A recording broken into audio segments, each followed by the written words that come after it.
karena korban menuntut pertanggungjawaban atas kehamilannya. Karena curiga sama satpam komplek ini datengin perempuan ini. Dicoba ditegur, Mbak siapa? Nyari siapa? Tapi waktu ditegur, perempuan ini nggak ngejawab, hanya ngeliatin satpamnya sambil menyeringai.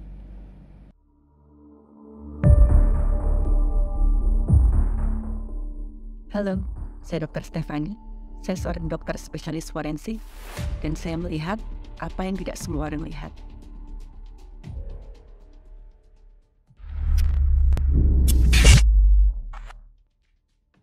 Kadang-kadang dalam praktik saya sehari-hari, saya menemukan adanya ketidaksinkronan antara keterangan TKP dan temuan yang saya dapat pada tubuh jenazah. Apa kemudian itu membuat saya bingung dan buntu? Nggak selalu. Seringkali ketidaksinkronan itu justru menjadi clue bagi saya untuk mengungkapkan apa yang sebenarnya terjadi pada tubuh korban. Cerita ini adalah salah satu contohnya. Jadi suatu hari, saya diminta untuk memeriksa mayat seorang perempuan berusia 20-an. Dari keterangan TKP, katanya perempuan ini ditemukan meninggal di kamarnya dan diduga sakit, asmanya kambuh. Jadi dari keterangan dikatakan bahwa perempuan ini sebenarnya tinggal di rumah om dan tantenya. Om dan tantenya ini terkenal sebagai orang yang baik dan mereka ingin menyekolahkan anak perempuan ini, juga mempersilahkan buat tinggal di rumahnya. Kerjaannya sehari-hari si anak perempuan ini ya selain kuliah, dia bantu-bantu pekerjaan di rumah yang ringan. Dan juga anak perempuan ini mengasuh adik sepupunya yang masih kecil, usianya 7 tahun. Ya, jadi om sama tantenya ini memang punya satu orang anak laki-laki. Awal kejadian penemuan korban ini, itu ketika om sama tante korban ini baru pulang dari kondangan. Dan memang hari itu korban sama adik sepupunya ini, itu ditinggal di rumah. Waktu om sama tantenya ini pulang, mereka kaget ngeliat anak mereka itu kok main sendirian. Kok tumben-tumbenan, biasanya kan main sama kakak sepupunya. Mereka tanya sama anaknya, Adek, Mbak mana? Kok tumben adek main sendiri? Adeknya ini bilang, Mbak lagi di kamar, lagi bobo, sakit katanya asmanya kumat. Nah karena cemas, om sama tantenya ini langsung datang ke kamarnya korban mau ngecek kondisinya seperti apa. Ketika mereka buka pintu, mereka melihat korban tidur selimutan di tempat tidurnya. Tantenya coba deketin, dipanggil-panggil, tapi nggak ada respon. Karena cemas, tantenya ini coba cek suhu badannya, jangan-jangan demam. Tapi waktu dipegang dahinya, tantenya ini kaget bukan main. Karena katanya tubuhnya si korban ini sudah dingin. Dan waktu tantenya ini periksa nafas dan nadinya, udah nggak ada. Dan bahkan badannya sudah mulai kaku. Ya, korban sudah meninggal dunia. Om dan tantenya kemudian langsung menelpon polisi. Polisi datang melakukan pemeriksaan dan mayatnya korban akhirnya dievakuasi ke rumah sakit. Sampai di rumah sakit, saya menerima korban dalam keadaan masih terbungkus kantong jenazah. Tapi kata polisi, dokter, untuk pemeriksaan kita sebaiknya menunggu orang tua korban dari luar kota. Karena tadi kami sudah berkomunikasi dengan orang tua korban, katanya mereka ingin melihat anak mereka dulu sebelum memulai pemeriksaan. Oke, saya setuju. Ya sebenarnya kok dari sisi hukum, yang namanya pemeriksaan terhadap tubuh jenazah, apalagi yang ada indikasi kematian gak wajar, itu tidak memerlukan izin dari keluarga. Tapi di sini ya atas dasar etis dan kearifan, keluarga itu wajib kita komunikasikan. Setelah kita komunikasikan, kenapa jasad anggota keluarga mereka harus diperiksa, dan mereka mengerti, barulah mereka memberi persetujuan. Dan kalau di otopsi nanti, kita juga harus mengkomunikasikan ini ke keluarga. Nanti misalkan keluarga setuju, keluarga akan menandatangani yang namanya persetujuan tertulis. Karena orang tuanya korban ini tinggal di kota lain, kan perlu waktu ya sekitar 4-5 jam perjalanan sebelum sampai ke rumah sakit. Akhirnya petugas forensik bilang, dokter, kalau mau pulang, pulang dulu aja dok, nggak apa-apa istirahat. Nanti misalkan keluarganya sudah dekat, nanti akan saya telepon. Ya ketika itu saya masih ngekos ya, karena saya belum nikah. Akhirnya saya setuju, saya siap-siap untuk pulang. Waktu itu sekitar jam 12 malam. Ya antara jam 12 sampai setengah 1 lah. Saya pergi ke parkiran, saya masuk mobil dan saya nyalakan mesin mobil saya. Belum sempat saya mau mengundurkan mobil saya, tiba-tiba dari atap mobil saya itu kayak ada yang ketok-ketok. Ada yang mukul-mukul, duk duk duk gitu, dan arahnya itu dari sisi kiri belakang mobil saya. Terus saya juga dengar ada suara perempuan, dokter, dokter. Nah, otomatis saya ngerem. Saya kira mungkin salah satu petugasnya forensik ya, mungkin mau manggil saya, ada yang ketinggalan atau apa.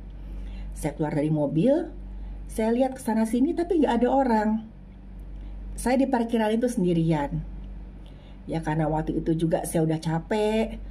Dan ya itu udah bukan sekali dua kali lah saya mengalami kejadian seperti itu. Karena saya putuskan ya udahlah, ya mungkin tadi ada yang mau komunikasi aja. Udahlah saya pulang aja.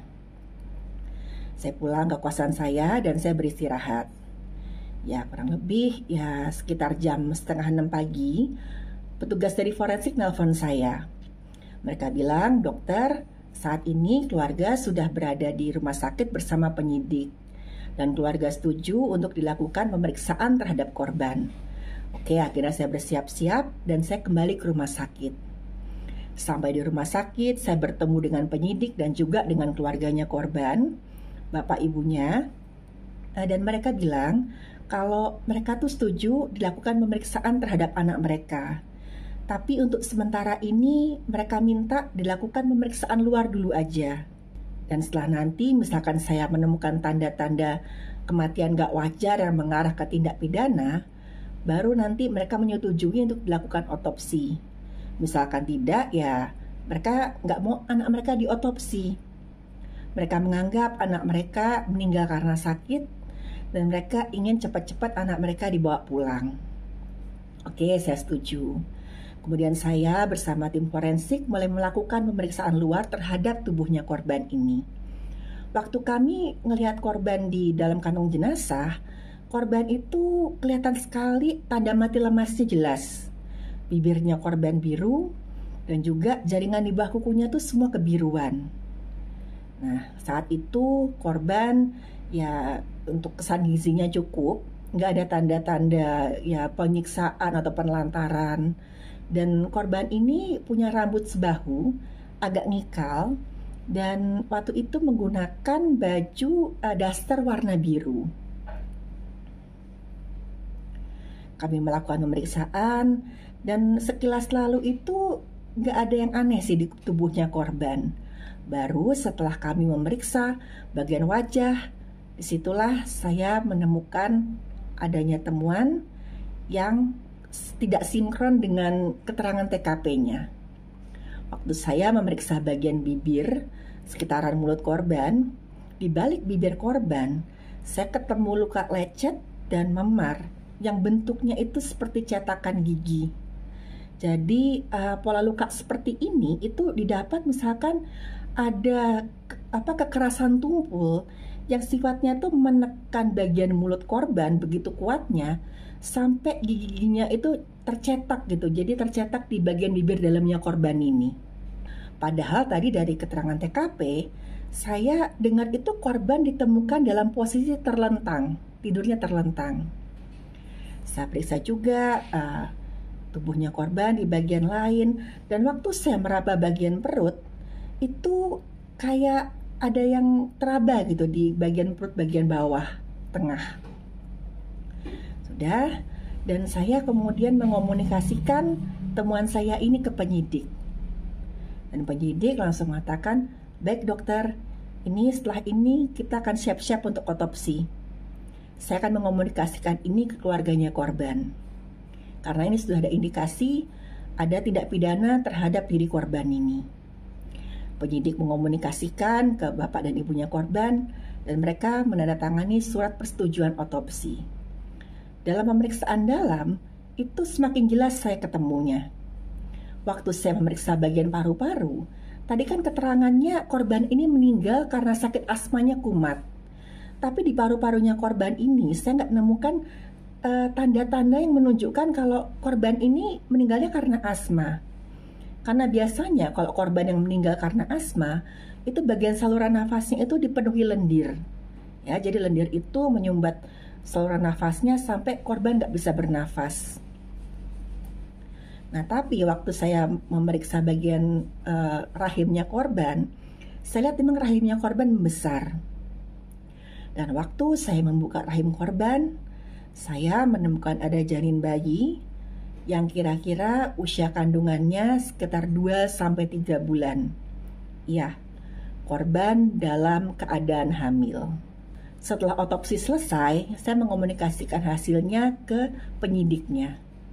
Dan penyidik kemudian beritahu ke saya kalau saat itu tersangkanya sebenarnya sudah didapat, yaitu pacarnya korban. Jadi selama saya melakukan otopsi tadi, penyidik itu mewawancarai anggota keluarga korban yang di rumah itu. Dan didampingi dengan psikolog anak, mereka menanyai adik sepupunya korban. Dan disitulah adiknya sepupu korban mengaku kalau memang ada teman dari kakak sepupunya ini yang datang ke rumah ketika bapak ibunya sedang pergi. Jadi waktu si om sama tante korban nilai kondangan, si anak ini bilang, ya tadi itu ada temannya Mbak cowok datang ke rumah. Tapi Mbak bilang gak boleh ngomong ke siapa-siapa. Soalnya temannya itu cuman sebentar, cuman bantu Mbak bikin PR. Nah, dari keterangan si adiknya korban ini, katanya mereka masuk kamar, terus gak lama kemudian si teman cowoknya ini keluar, terus bilang ke si adiknya ini, "Adek, ini Mbaknya lagi sakit, asmanya kumat. Ini sekarang lagi bobo, jangan dibangunin ya." Nah, tapi kejadian sebenarnya nggak seperti itu. Jadi ketika si pacarnya korban ini masuk ke dalam kamarnya korban, bersama korban, mereka berdua bertengkar. Karena korban menuntut pertanggungjawaban atas kehamilannya. Ya, memang saat itu mereka pacarannya kebablasan. Dan gara-gara itu korban hamil, dan korban menuntut si pacar ini bertanggung jawab untuk memberitahu kehamilannya ini ke orang tua masing-masing. Ya, pacarnya ini kalap karena kepikirannya takut malu, takut masa depannya hancur. Akhirnya karena gelap mata itu, dia memutuskan untuk membekap mulutnya si korban ini. Ya, waktu membekap, korbannya melawan. Nah, namanya tenaga cowok ya pasti kan lebih kuat. Akhirnya korban berhasil dilumpuhkan. Dan saat dilumpuhkan itu, pacarnya ini ngambil bantal dan membekap wajahnya korban sampai korban tidak bergerak lagi. Ketika korban sudah nggak bergerak, dia sempat ngetes, sudah nggak ada nafas, nggak ada nadi. Dan kemudian dia menaruh tubuhnya korban di tempat tidur, dan dia atur sedemikian rupa seakan-akan korban ini sedang tidur. Karena dia tahu korban ini memang punya riwayat asma. Dia sudah siap-siap, nanti ketika ditanyain, dia akan bilang seolah-olah korban meninggal karena serangan asma. Tapi yang dia nggak sadar, waktu dia sedang mengatur TKP-nya sedemikian rupa itu, kan dia menyelimutin korban. Tangannya itu waktu dia berkelahi sama korban tadi, itu sempat luka, sampai berdarah. Dan bercak darahnya itu nempel di selimut yang dia gunakan untuk nyelimutin korban. Dan kata kepolisian, saat itu mereka akan bersiap-siap untuk mencocokkan DNA darah di selimut itu dengan DNA pacarnya korban. Dan mereka yakin pasti akan cocok karena saat itu pacarnya korban ini ketika diwawancara, ketika diinterogasi, keterangannya berbelit-belit. Sampai akhirnya dia mengakui semua perbuatannya. Jadi di balik semua cerita tadi, itu ada satu cerita lagi. Waktu saya pulang setelah otopsi, di kosan saya itu sudah ada ibu kos sama satpam komplek. Mereka mengkonfirmasi ke saya, menanyakan, waktu tadi malam saya pulang, itu saya pulang sama siapa? Nah, karena satpam komplek tadi malam itu melihat ada seorang perempuan itu yang berdiri di depan pagar kos sambil menggendong sebuah buntelan. Karena curiga sama satpam komplek ini datengin perempuan ini. Dicoba ditegur, Mbak siapa? Nyari siapa?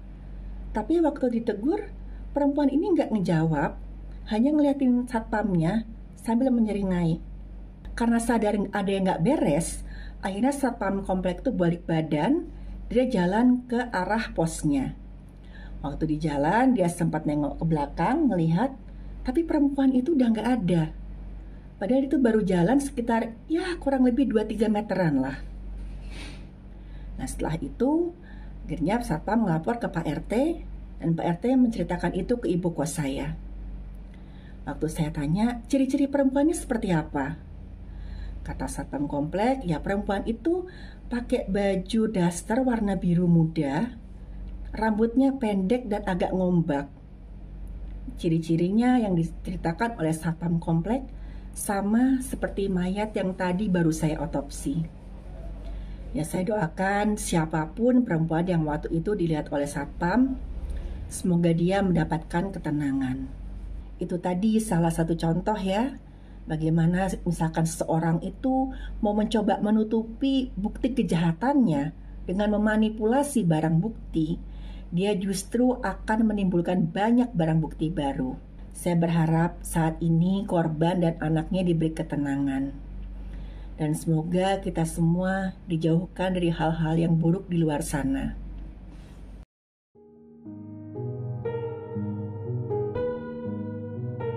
Terima kasih buat yang sudah menyimak cerita saya. Silahkan like, share, dan subscribe.